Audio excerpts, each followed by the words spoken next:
Yeah, good evening, yeah. This is Ray Bayman Hill. Please like and subscribe.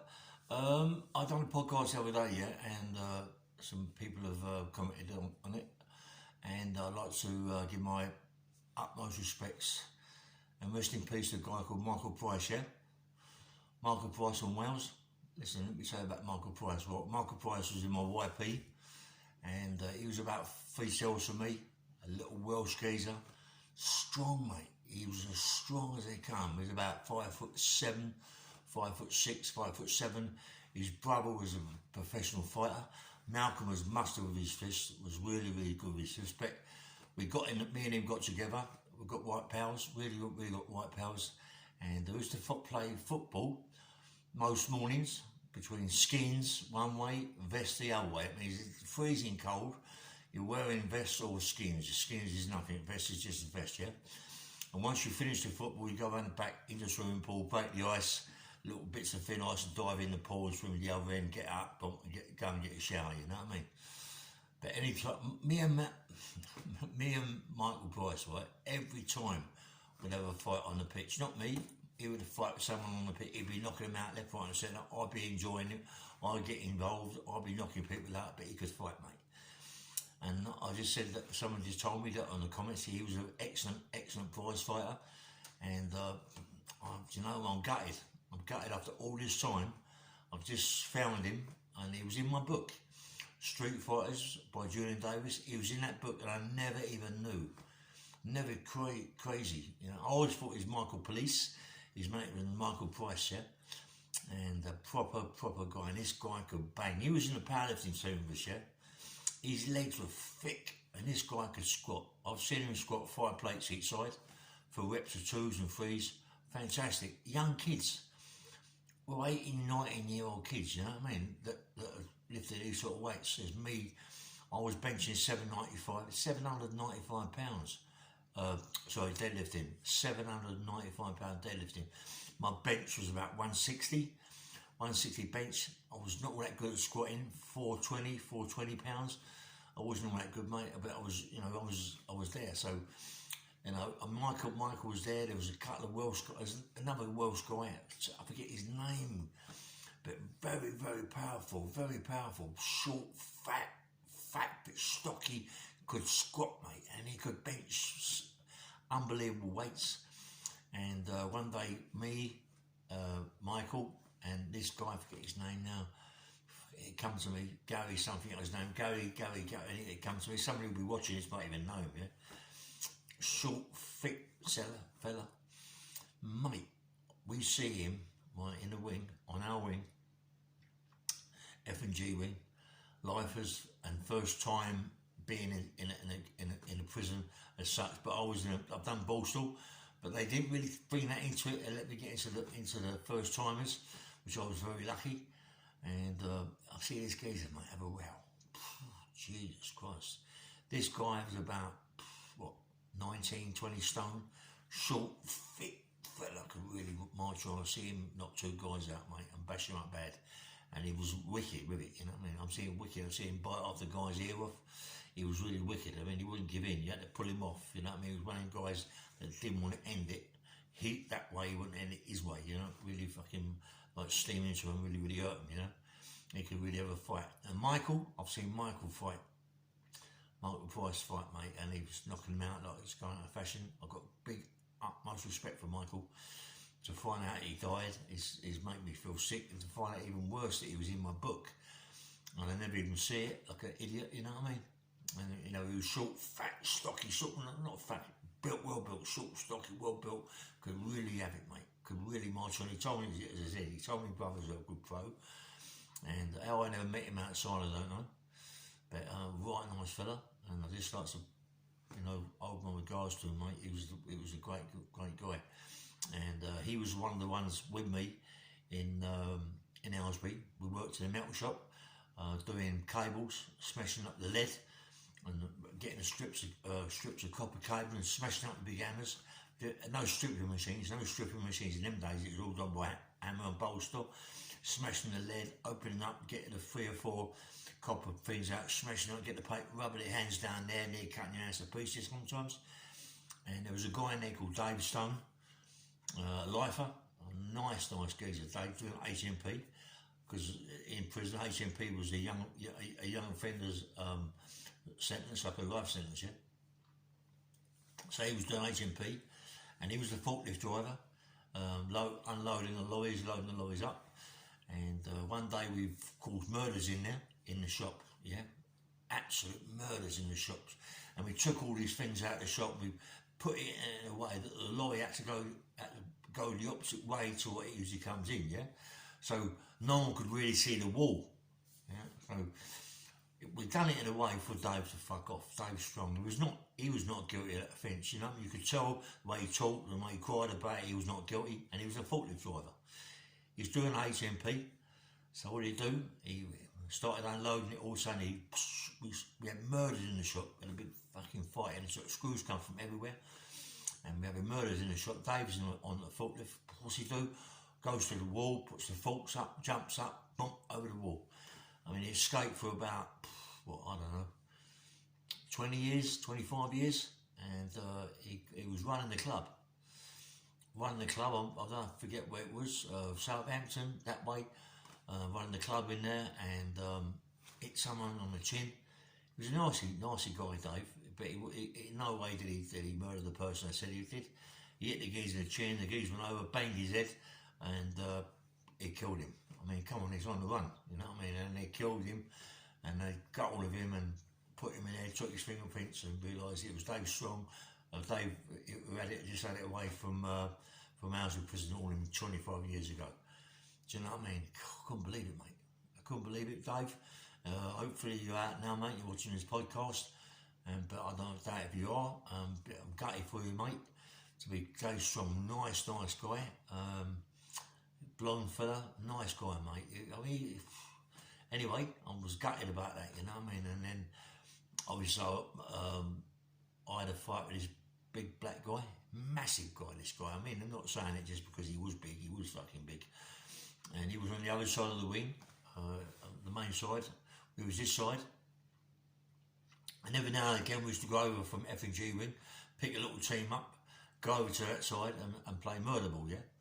And that was we took with a medicine ball, put the medicine ball in the middle on a mat, and the idea of it was, you know, maybe 10 one side, 10 the other side, was to get that medicine ball and put it on the opposite side's mat, yeah? And that was it, all about murder ball. I don't know if anybody remembers murder ball. And anyway, we had a good team. Gary, my mate Gary, we had Michael Price, and there was a couple of other guys that I can't remember, but there was a couple of guys from Birmingham who really had it, and they'd all be doing HMP lifers, and there was a couple of other guys from Clapham Common. They murdered someone in Clapham Common, and there was about 8 or 9 of them in there for murder on Clapham Common. They done a gay guy in the toilet, bashed him up and killed him.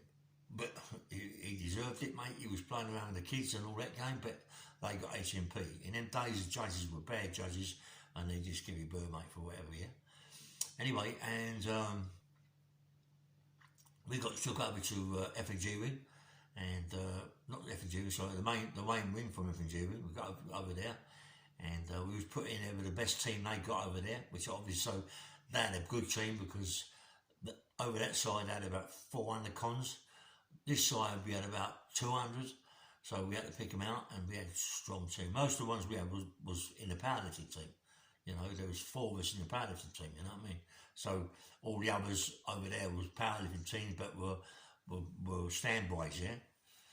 And we start playing, we got the better of them, and I've got this ball, I've got this big medicine ball running down by the wall.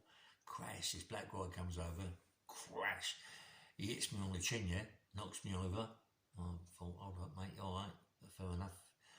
Next time, crash, I've done him. Crash, stung him bad, yeah. So we've had it off in there. We've had it right fight in the gym. But as you say, in the gym, in prison, mate, it's allowed, you know, and it happened. Went back to the changing room, and he bit off my ear off. Well, no, it wasn't then. It wasn't, that's right. We had a right fight. I knocked him out once. He come back. And then me and him had loggerheads. And anyway, we had to go back to the main wing about a week later, because the canteen, they closed, something happened to the canteen, so we had to go to the main prison to get our canteen. And as you go for the main door to the canteen, there's a staircase to the right, and the main wing, the main centre. And we come through the door, and as I'm walking through the door, someone jumps on my back and bit off my earlobe, bit off my ear off that side, bit off my ear, and fucking hell, mate. And mate, I was in pain, mate, and I'm in pain like it, yeah. But once he bit through my ear, that was it. There was no more pain really, and he was on my back, and I just grabbed round the side, and I grabbed his bollocks, yeah, and I squeezed them so hard, mate. I'll tell you what, I must have crushed them. I must have crushed them because the grip he got, all that, picking all the weights up, crushed them, man. I crushed them really bad, and the screws broke it all up. Took him to the hospital. I mean, he was in a bad way. He was not unconscious on the floor. Me, my blood pissing from my fucking ear. They took me to the hospital, and the hospital took me to Mount Verne. Not Mount Verne, Grendon Underwood prison. The main plastic surgery hospital, but also it was a place where for people that like a mental institution place, like Broadmoor, Grendon. It was the same sort of thing, but I think it was worse because it was a hospital, yeah, as such. And we went there. They done my ear, but I'm not joking, yeah. The doctor in there, he must have been some sort of. He was so wicked, yeah. He was a wicked doctor, mate. And he made me cry. I mean, cry, yeah. And what he done my ear. He sewed my ear up without anaesthetic, yeah. And he told me put anaesthetic in it, and he said it didn't take. Mate, he sewed my ear up, inside, outside. I was in so much pain. Tears come down my face, yeah. And I was in a right bad way. And he bandaged on my finger, and the pain was unbelievable. The pain was too much for me. I couldn't handle it, you know what I mean? I just couldn't handle the pain, what was in my ear. So I undone all the bandage, and my ear went boing, sprung out. As it sprung out, as you can see, it sprung out, you know. And that's why it's always been like that. But obviously a lot more boxing and rugby has made it a lot worse than what it is, yeah? So that's why I got that ear like that. I had a bit off, yeah. And my YP was the best place. I met some nuts in there.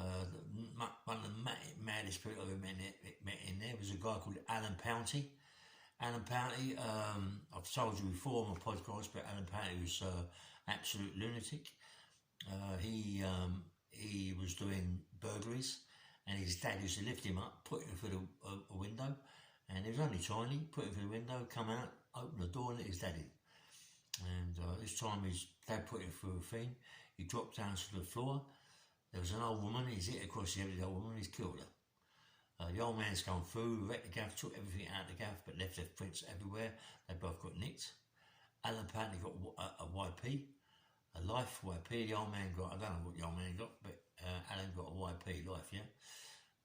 Alan was about, 14, 15. In a young prison. He shouldn't have been there really. He should have been somewhere else. I don't know where he should have been, yeah. But he was there. He was in the laundrette with me, and there was quite a few in there in the laundrette. He was a fucking nutcase, mate. I see him stab more people with a pin. You know, like they put pins in kiddies' nappies, them sort of pins, safety pins, yeah. But these ones are 4, 5, 6 times bigger than that. You know, we used to put all the women's clothes on all that on it, because we used to do all the women's clothes for all the women's prisons around where we were, yeah. And all the women's knickers used to come and believe it. Geezers used to go, boys used to go, man, wait, it's all silly over these women's knickers, yeah. But anyways, it used to happen. And Alan used to stab all these people. Man, Alan never stopped stabbing people. I must have stabbed 4 or 5 when I was there. Not being racist, Indian people. He hated Indians. They worked in there, and he was stabbing him up 24/7. Always stabbing them with his needle. And the guy that worked in there, the actual screw that worked in there, loved Alan to death. I didn't know if he was doing anything to Alan, I don't know. But Alan went, in the end, he went to Broadmoor, and he became friends with Reggie and Ronnie Cray.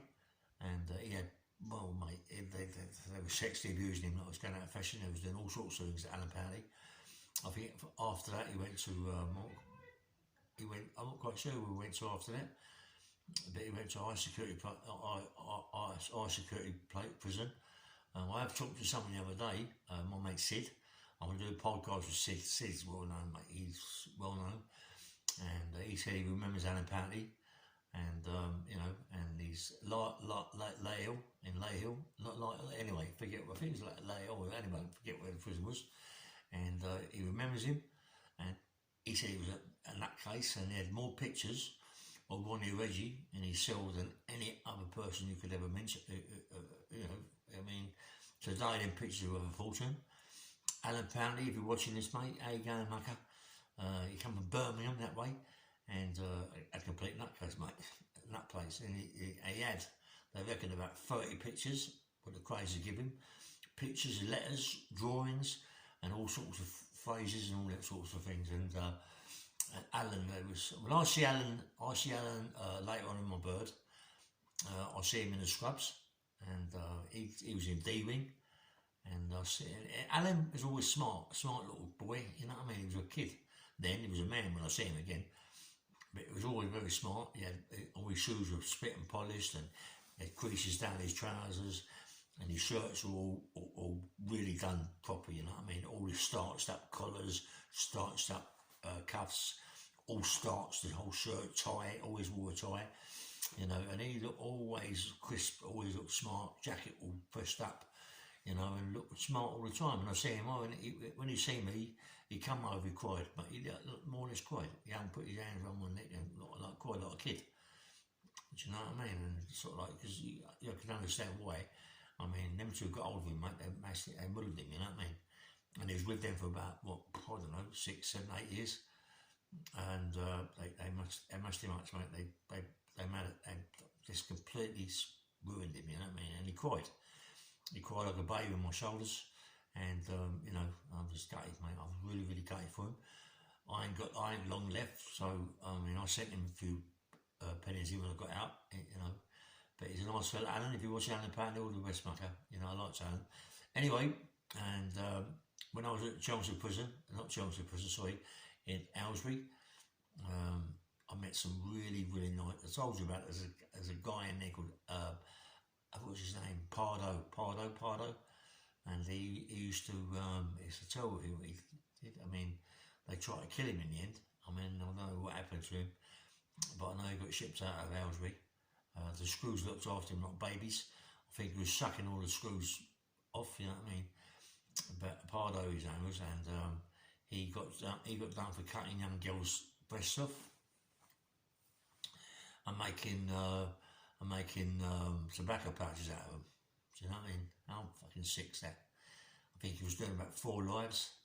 Pardo, his name is, and he was, you know, he looked at him. He looked like an old man, bald as they come, bits of red hair at the side. And must be people watching my podcast now who maybe check him out. Pardo, forget his second name, Micky Pardo or something like that, I forget his name. But Alan Pardo, I'm not quite, I think it's one of them two anyway. And the things he done, mate, was just unbelievable, mate, what he done to women and girls, yeah. And then people, what you got to remember, them people were around, you know what I mean? Them people are in prison, and they're looked after by the government and the prison authorities, and they're looked after really, really well. I mean, if you go in prison for an armed robbery offence, believe me, you're looked upon as a nut. You're looked upon as a madman, and you're treated worse than a person that goes in there and child offender, or a person that goes in and hurts women, and rapes women and kills kids and kills women. Then people get looked after. You go in there for armed robbery and things like that, mate, they hate your guts. They think you're complete. You got to realise, yeah, that criminals, gangsters are, how can I say, we're self-made, mate. We're self-made people. We become gangsters. We become gangsters. People like rapists, molesters, kid molesters, child killers, them people, they're sick. They put them down as being sick. It isn't their fault. They can't help it. Really? Really, they can't help it. They're killing little kiddies, they're raping kiddies, and they get looked after. Believe me, people outside who are watching my podcast now, not outside, not inside, sorry, not either side, I'm back in fucking prison when I'm talking, but people out there, yeah, who are watching my podcast, believe me, yeah, that people in prison that molest kids, hurt women, and all them sort of things, get really looked after. They get jobs like working for the vicar, like working in the library, doing the cups of tea for them and all that, you know what I mean? So, you know, people think, oh, when they go in prison, they're going to get really hurt. The only prisoners that got really hurt in prison were hurting kids and them sort of things were people like myself, yeah? People like myself that wanted to fucking hurt them people, wanted to really, really hurt them people and find out what they were, find out, get hold of someone in the records office, put names in there. We wasn't always right, but put names in there, people you suspect. People, you got half an idea, the people that are in them places for that. Mind you, sometimes you can go in there and it can be people like proper gangsters, you think are gangsters, that are in for really, really bad offences with kiddies and women, bashing women up, them sort of things. So you've got to be on the ball a bit. You've got to look at people, you've got to talk to people, and then just check them out. We had people in the records office, yeah? We'd make sure we had someone in the records office, get on the good sides of them, give them this, give them that, give them tobacco, give them money, and find out, yeah? And we used to oblige them. We used to hurt them really, really bad. From the first time I was in Brixton, you know, and I was with like, what's her name, fucking hell, Harry, forget his name now, I apologise, you know, I'm murder with names. Sorry about that, I'm terrible with names, yeah. But, I mean, when I was in Brixton, I mean, we was looking for it all the time. I mean, I wasn't there very long, but when I was in there, we was looking for it all the time. Sex offenders. And don't forget, in them days, prison was fucking prison. Prison was four-handed in a cell, and you're looking for them, yeah? Because you don't know who they are. And remember this, yeah? You go in a cell with 3 or 4 people in that cell, you don't know who they are. You ain't got a clue who they are.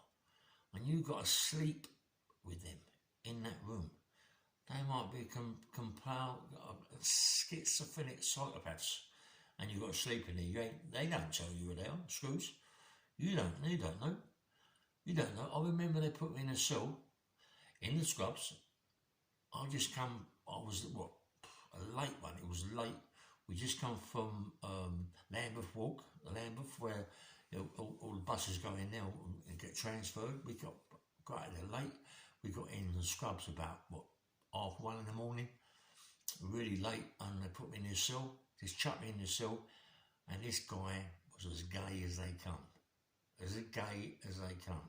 On my life, mate. He was so gay. He was trying all sorts of things with me, mate. I punched his lights out, screaming like a baby, mate. I smashed him to pieces. I bashed him right up. In the morning, the screws come in the cell and dragged me out, put me in the block.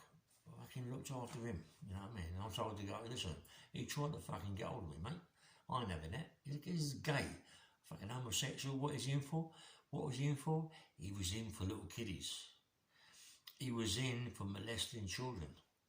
That's what we found out. We made ourselves busy to find out what he was in for. And I'll come back out the block, and he's in for molesting children.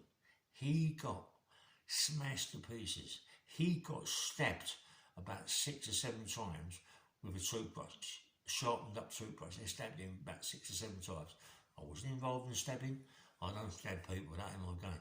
But these people had done it, mate. They meant to kill him. Why, how they didn't kill him, I don't know. But they did oblige him, mate. They really stabbed him up with sharpened toothbrushes. You know, so, you know, in the end of the day, these people, they can't get away with doing this to their kids and bits and pieces like that. They just can't. People that hurt children, people that hurt women and go in prison, listen to me, right? If you're watching this podcast and you're in there now and you've got a phone and you're watching me, make sure it ain't you who's going to get sorted out tomorrow, because people will find out who you are. People will find out who you are, where you are, what you're doing, this, that and the other. I don't believe in all that shit. People hurting children, going in prison, and prison officers and prison authorities are looking after them rather than they do on robbers. Anyway, this is Bang Bang Rail. Please like and subscribe. And I'll be doing a podcast. I'm doing a book now. You know, I'm 6 or 7 weeks into my book. I've done 2 hours at a time, so my book's getting done. Yeah. And anyway, please like and subscribe to my channel. And my book's going to be the business. All right. Take care.